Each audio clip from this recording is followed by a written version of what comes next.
হযরত আয়েশা রাদিয়াল্লাহু তাআলা আনহার পিতা আবু বকর রাদিয়াল্লাহু তাআলা আনহু একদিন রাসূলুল্লাহ সাল্লাল্লাহু আলাইহি ওয়াসাল্লামের ঘরের পাশ দিয়ে যাচ্ছিলেন।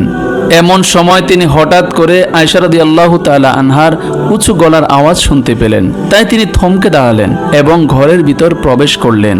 ঘরের ভিতর প্রবেশ করা মাত্রই তিনি বলা শুরু করলেন, হে আয়েশা, রাসূলুল্লাহ সাল্লাল্লাহু আলাইহি ওয়াসাল্লামের সামনে উঁচু গলায় কথা বলা তো দূরের কথা, তার কোনো কথার দ্বিমত পর্যন্ত করেনি, আর তুমি এই বয়সেই রাসূলুল্লাহ সাল্লাল্লাহু আলাইহি ওয়াসাল্লামের সামনে রাগ দেখিয়ে কথা বলছো।